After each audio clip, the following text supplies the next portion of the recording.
Hi, I'm Bob Huckfeld, Director of the UC Center, and it's a pleasure to have Shawn Kantor from the Department of Economics at UC Merced here today.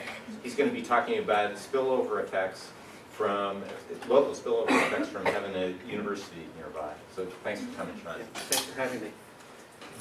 So where this project came from is obviously I'm at a brand new campus, and a lot of the rhetoric that surrounds having a university that's being publicly supported and administrators trying to justify it, they talk about all of the important effects the university will have on the local economy, the local culture, economic culture.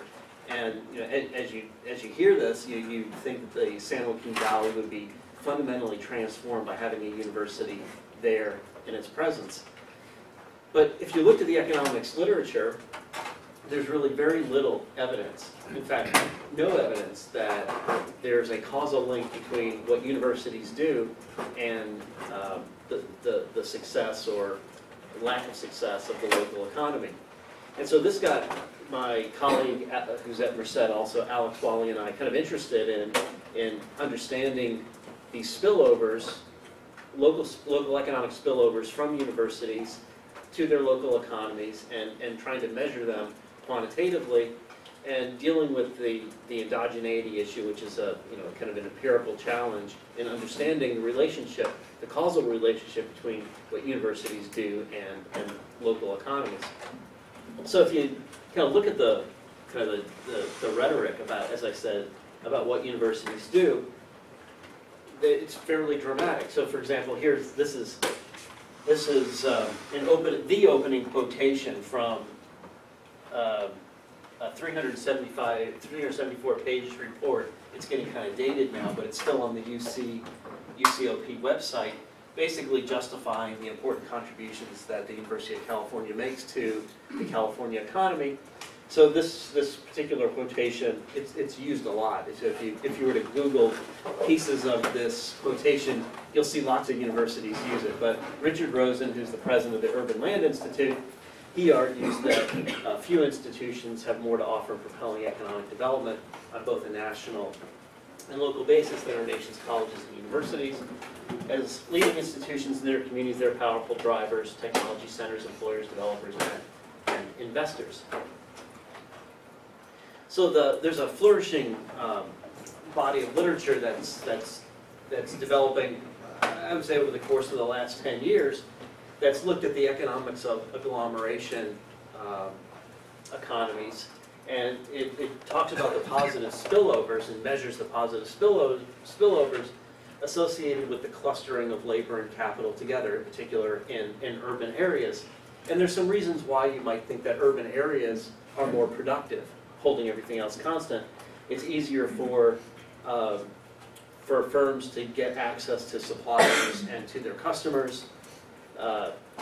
You're more likely to hire high-quality workers in a thick labor market, and also it's easier for workers to find high-quality matches if there are lots of employers to choose from. And then as you attract all of these high-quality, high-skilled workers, highly educated, high-skilled workers, their high productivity spills over and makes other people around them more productive. And so you can think kind of you don't have to think too deeply about this, is that by having productive people and lots of productive people and firms around each other, all of these spillovers are going to make everybody else productive, and it leads to these agglomeration economies. So there's been a whole body of work that has shown that cities tend to be more productive than other places because of this agglomeration. Lately, the research has gone to start understanding knowledge spillovers and the mechanisms that knowledge spills from one employer to the next, or one worker to the next, or from universities to the private sector. Now, the potential benefits of knowledge spillovers isn't something new that economists all of a sudden just thought up. In 1890, in Alfred Marshall's classical Principles of Economics text, he argued, this is one of my favorite quotations about knowledge spillovers, that the mysteries of the trade become no mysteries, but are, as it were, in the air. This is when productive people co-locate next to each other. Good work is rightly appreciated. Inventions and improvements in machinery, in processes, and the general organization of the business have their merits promptly discussed. If one man or woman now in 2012 starts a new idea, it is taken up by others and combined with suggestions of their own, and thus becomes the source of yet more new ideas. There you go. That's kind of knowledge spillovers in an agglomeration economy, as articulated by Alfred Marshall, 100 some odd years ago.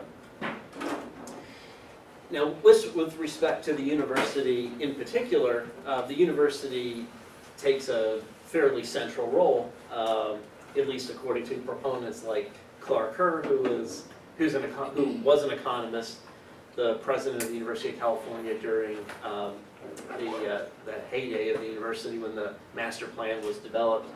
He argued that knowledge has certainly never in history been so central to the conduct of an entire society, and the university is at the center of the knowledge process. So according to some commentators, the university is central in this role of creating knowledge and disseminating it and creating a more productive society. Yet we can talk about all this in theory, but then if you look to the empirical literature, there really is not much out there that justifies that claim. So what do we do in this particular paper that I'll be basically summarizing for you is that Alex and I want to measure the magnitude and the extent of knowledge spillovers from a formal institution whose sole mission is to create and to disseminate knowledge. So if you're expecting to figure out or to measure the importance of knowledge spillovers, well, there's probably no better place to start than looking at the research university. So what we do is we focus on urban counties. So these are highly diversified, robust economies from 1981 to 1996. And we're measuring how university activity affects nominal labor income in the non-education sector. Now the big challenge here is what we economists call endogeneity, in that university activity doesn't occur randomly. It could very well be that in productive places where you have highly productive firms and who are doing quite well, they have a demand for university research and the services of faculty and students and postdocs. And so it could be that the causation runs from productive economies to creating robust universities and not the other way around. And so what we're going to try to do in this paper is to nail down the causal role that universities play on their local economies. And as far as we can tell, this is the first paper that has actually done this, so we're pretty excited about that. So to give you a preview of what our findings are, we find fairly modest spillovers from university research, kind of to put it in some kind of perspective. A 10% increase in higher education spending would increase local non-education sector labor income by 0.8%. That's kind of a lot of gobbledygook, but another way to think about it that puts more dollars and cents to it, if you're going to spend $1 on, people like to think in terms of multiplier effects and things like that. So spend $1 on the university, or the university spends $1, that's going to spill over to 89 cents into the non-education sector. Or if you take the university's own effect, which is the $1, plus the spillover effect, 89 cents, you'd get a multiplier of, let's call it 1.9. Now if you were to read some of the propaganda from universities, they'll argue that they have multipliers of 3, 4, even more. We're finding much more modest impacts of these universities on their local economies. Now, the effects that we find are fairly persistent, and when I say persistent, they're persistent out to about 5 years, and we have some estimations that show that it's persistent out to about 10 years. So what we're finding is not some simple multiplier effect that all of a sudden universities get some money and they spend more money, like building some buildings or buying some equipment or paying people more, and it flows through the economy. What we're finding is that the effect that we're identifying is persistent, and it has this lasting effect. So there's something about what the university's doing that's making, we argue, making the local economies more productive, and that's contributing, enabling people outside the university sector to earn higher wages because now they're more productive, because they're getting these spillovers from university research and university knowledge. We find that the spillovers are much larger. So here I've just argued that the productivity effects are fairly modest, but when you start focusing on specific industries, those industries that are technologically closer to higher education, in the sense that, well, how do we measure closeness? We look at labor market pooling. So to what extent are workers flowing from universities to other industries and back and forth? So we measure the extent to which workers are flowing back and forth between the higher education sector and other industries. We look at the extent to which industries are citing university patents, and also we look at to the extent that they employ college graduates. So in those, if we stratify industries according to high and low connections, technological closeness to higher education, we find that in those sectors that are, those industries that are technologically closer to universities, the spillover effect that we're identifying is 20 to 100% higher than in those industries where the connection is lower. We also stratify counties based upon whether they have a high level of whether the universities in that county have a high level of a higher percentage of graduate students as a share of their student bodies, or a low share. And we're finding that in those counties that have universities that tend to train more graduate students, which we take as a proxy of doing more research, we're finding that the effect is 3 times bigger. So there's something that's going on at what the universities are doing, and what we argue is that they're doing this research, and they're getting this research out into the community, they're getting their students out there into the community, that's making local businesses more productive. And that higher productivity, that productivity spillover, is then being enjoyed by workers who are outside the university sector, because now they're more productive and they can command a higher wage. Okay, so that's kind of the nuts and bolts of the paper. Let me kind of go through the details of it, hopefully not getting too technical. I'll try to gloss over lots of things. If there's any questions along the way, just stop me.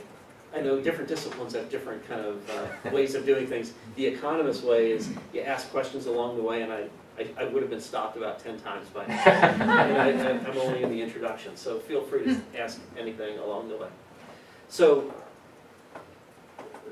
let's think for a minute about what universities do and why we might expect a local spillover effect. You might argue that there should be no effect because,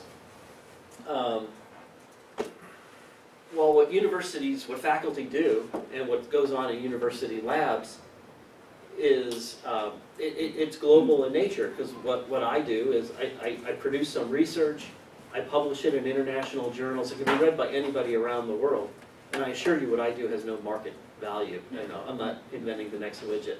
But let's say I did do something productive that could benefit society in a great way. It could be read by somebody in China, India, wherever, and make them just as productive in China as somebody in Merced locally reading it. But if you look at some of the literature that's been done, now this is mostly correlational, it's not really getting at the causal role that universities play. We tend to see that in business, in counties that have universities, businesses that are close to universities, they tend to patent more. There's more business startups, like especially pharmaceuticals and electrical and electronic equipment. There's higher employment changes as a result by having universities around. But again, you have to be careful. That's all correlational. It could be that there's more patenting going on, which leads to the desire to have more activity going on at the local university, not the other way around. Now, according to Jim Adams, who's at Rensselaer Polytechnic, he argues that the nature of open science causes firms to want to co-locate near universities. So what Adams argues is that businesses like to locate near universities because there's all this knowledge out there in the air, and because universities are these open environments that where faculty are seeking knowledge and everything is open and you talk about all these things, businesses want to come near those universities to hear about the latest knowledge that's being developed around the world. So even though somebody in Merced, California can be writing a journal article and it gets put in an international journal, it's a lot of academic gobbledygook. So what businesses might want to do is locate near a university, let's say in China, where they can talk to faculty who can then decipher the gobbledygook that I write in my academic pieces. Now, according to Shahid Yousaf, who's a World Bank economist, he argues that knowledge close to the frontier, so cutting-edge knowledge, relies more strongly on a human element in its transmission. And he argues that universities can act as the hub between creators of new knowledge and those who use it. So it's not something that it's necessarily in conflict with what Adams is saying. These are both complementary arguments. So there's something unique about what the universities do as not only a creator of knowledge, but also a disseminator, and it's this entity that can decipher information and somehow enable it to be transmitted to those sectors who are able to use the knowledge more readily. So, I mean, how might you measure knowledge spillover? So, in theory, if you're going to try to measure these things and how universities would have an impact on total factor productivity, or how they, another way of saying how they affect the overarching productivity of an economy, you'd need to know what's happening to wages and land rents, because more productivity is going to be capitalized into both of these variables. Now, according to Enrico Moretti and Rosenthal and Strange, they argue that one can just look at nominal wages across locations, and that will be sufficient enough to give you an estimate of the changes in labor productivity across these regions. And so without going into the details, just to give you the intuition why, consider a spatial model where workers and firms can just move to any location, let's say across the country, and they're largely indifferent across the country. There's cost of living considerations, there's productivity considerations, there's all these things, but at the end of the day, according to this economic theory, firms and workers are just willing to flip a coin to see where they're gonna live. Now, there's lots of other things I'm holding constant there, but let's just kind of assume that for a minute. So the conditions for a spatial equilibrium of these wages and rents in this kind of model that I'm thinking up in my head here is that we would need, nominal wages would have to adjust to take into account the differences in productivity across these different areas.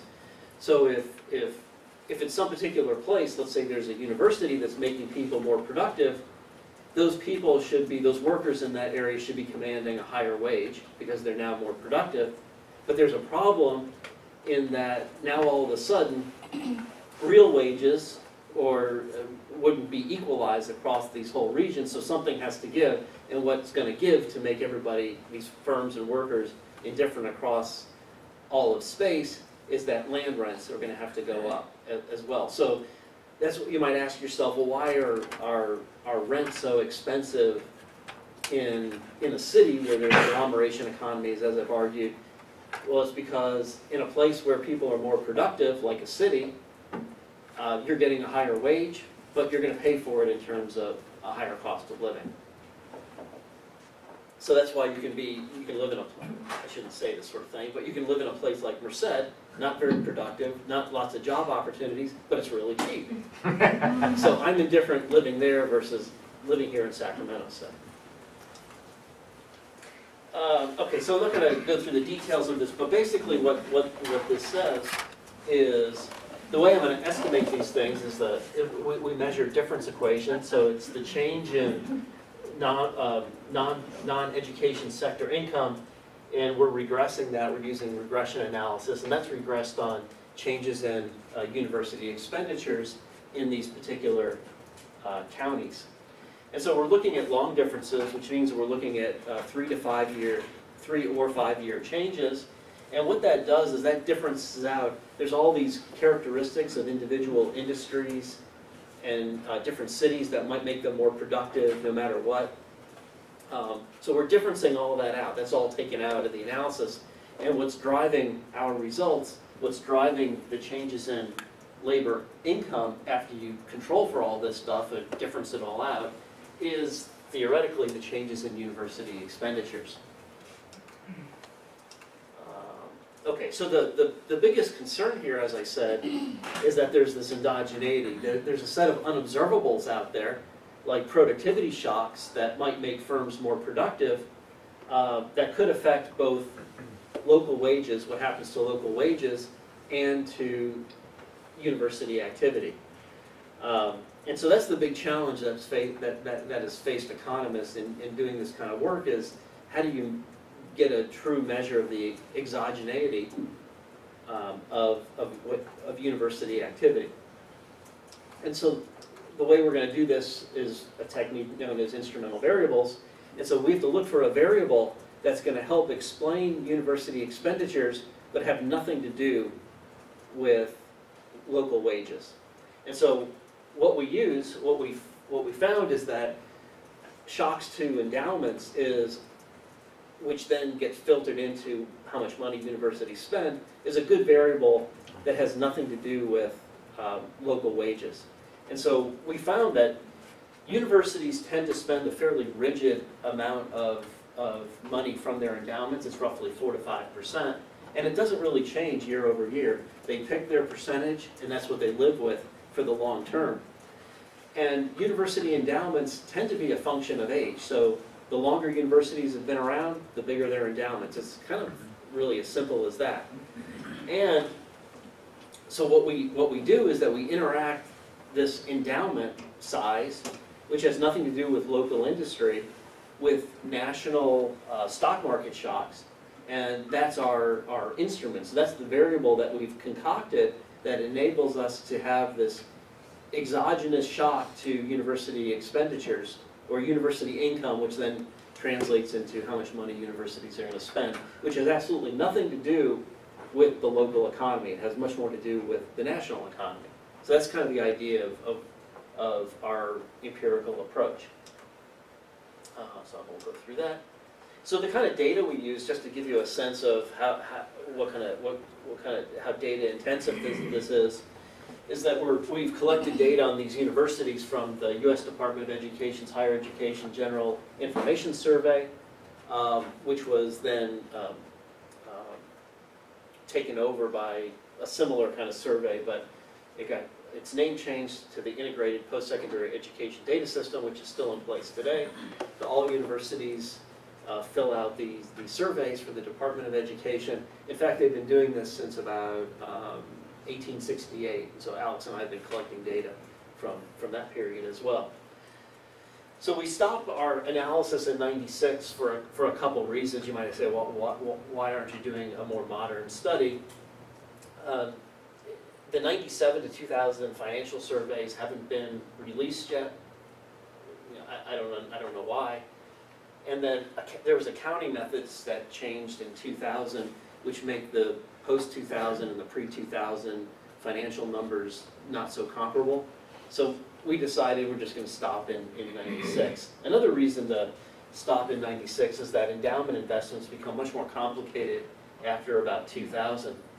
So to give you an idea, in 1992, 1.1% of university endowments were invested in hedge funds, private equity funds, or venture capital funds, whereas in 2005 that average is 8%. So our instrument that we're using to try to measure the exogeneity of university expenditures is looking at stock market shocks. So we want this instrument to be as powerful as possible.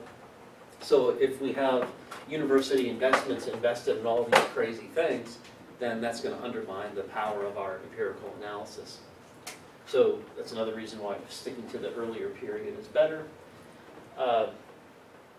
We collect the labor, income, and employment data from the U.S. Census's county business patterns. So across 3,000 counties, you can have labor and employment income for a large number of industries. So it makes for a pretty large data set. So the population of research universities we're looking at are research universities based on the Carnegie classification. Research or doctoral universities, there's 229 of them. We're also limiting our analysis to urban counties. As I mentioned, we want to look at large diversified economies. And one of the big problems with using the county business pattern data is that if there's few industries or few firms in a particular industry sell, they don't report the data, they mask it. So that's more likely to happen in rural counties. So you end up losing lots of rural observations, so it's just better to stick with the urban sector. So at the end of the day, we have 135 universities located in 85 counties, and we drop some industries, but at the end of the day, we're looking at 58 industries across 85 counties over 15 years. And so what do we find? So we do this, this regression analysis, and essentially what we're finding is, let's call it a $1 change in per capita university expenditures. It's per capita, and then it's actually per person times 1,000, because it's going to be a fairly large number, so we divided everything by 1,000, will lead to an 11.4% increase in non-education sector labor incomes. That's the way to read this coefficient. And this, so it comes out to be statistically significant, so it's not just noise that we're measuring, it's fairly powerful. Just to give you some perspective on this, if we measure an elasticity, if we increase university expenditures by 1%, it would increase non-education labor sector income by 0.08%. And to give you an idea of how this sits in the overarching agglomeration literature that I described, is that and this literature focuses on the economic density of population, so it really has nothing to do with what universities are spending, but so you have to compare these with caution because it's apples and oranges, but they're coming up with the elasticities of between 0.04 and 0.13. So what we're coming up with, our elasticity, is roughly comparable to similar elasticities that you see in this agglomeration literature that's looking at population density. Another way to put this is that universities are no more productive to economies than having more people around. That's another way to think about it. Greenstone, Hornbeck, and Moretti, they did a study on building a $1 million plant in a rural area. Again, it has nothing to do with universities and urban sectors, but just to give you an idea of kind of the impact that would have on a local economy. They find an elasticity of 0.3, which is quite large compared to our 0.08. Then what we did is we separated.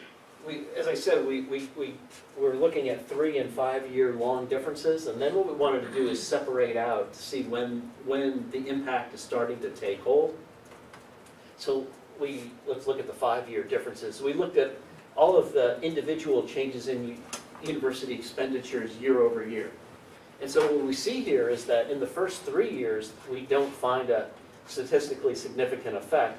The effect starts coming in the 4th year lag and the 5th year lag.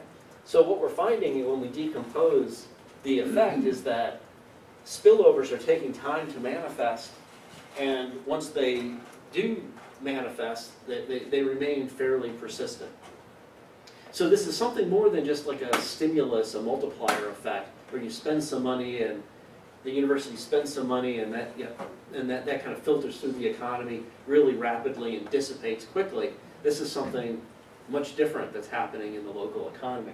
And what we're arguing is that universities are engaging in research and just making the overarching economy more productive.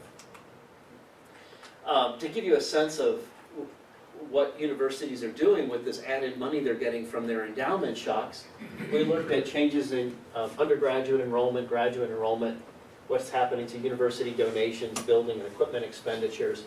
And really what we find after doing all of this is that what universities tend to be doing when they get more money, surprisingly more money as a result of this endowment shock, is that they're increasing their graduate student enrollment. So they tend to be, what universities tend to be doing when they have these positive endowment shocks is that they're investing in greater research intensity, which kind of further adds to our argument that it's something about knowledge spillovers that universities are creating that's driving our result. Yeah. Do you get a lag effect on that as well? On the changing expenditures? We haven't done that. Okay. So all we've done, I haven't looked at that, so all we've done is the 3 and 5 year difference. So I don't know when it's happening in the 3 and 5 years, Gotcha. all we know is happening sometime in that time period. I just asked because,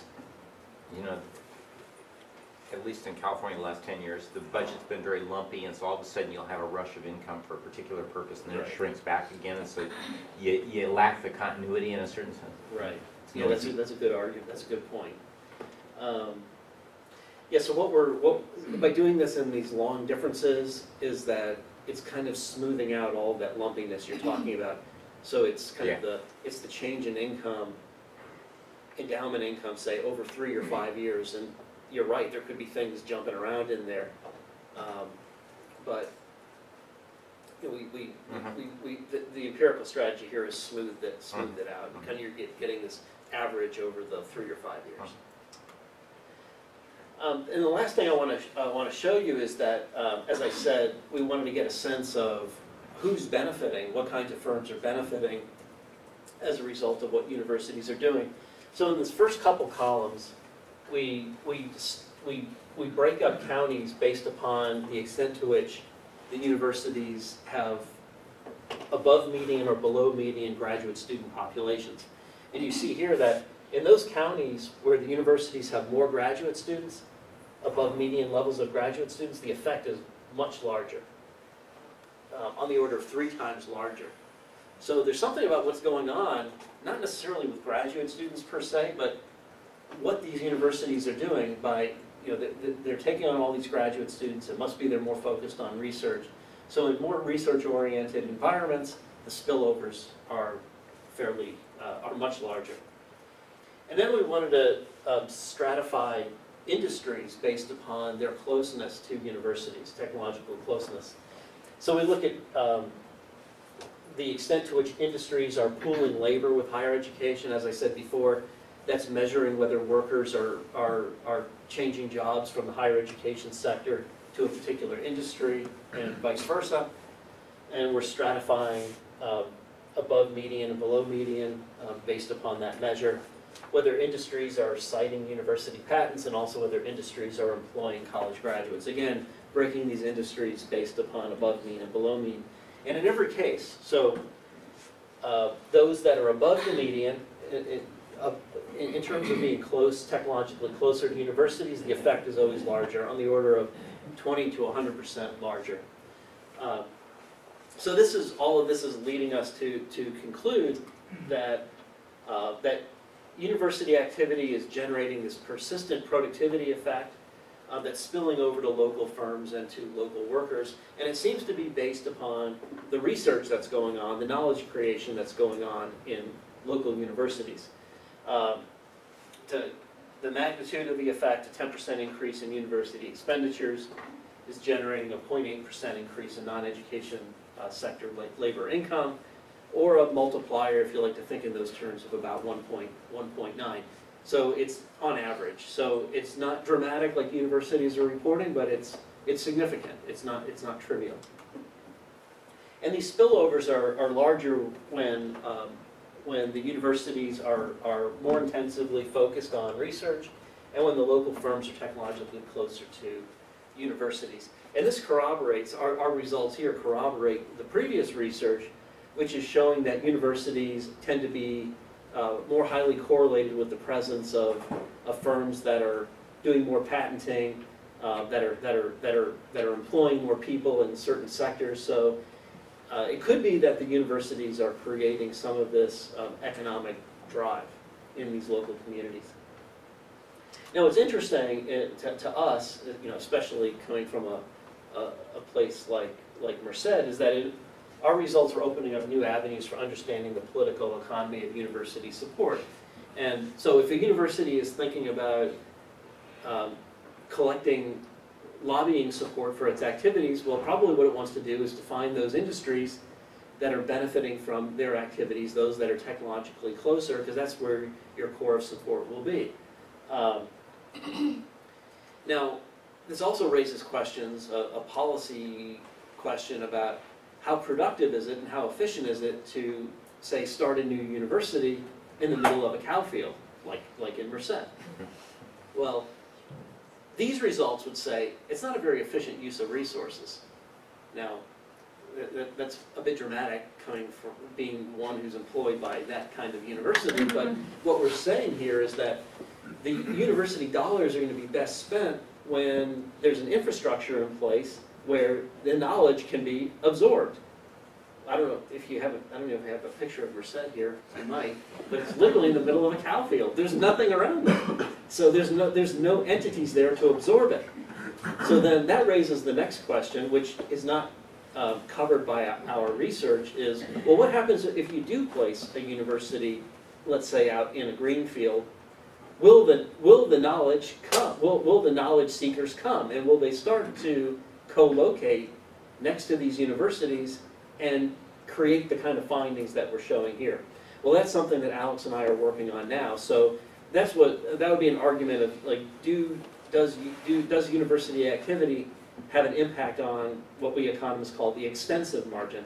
What I'm arguing here is the intensive margin. These are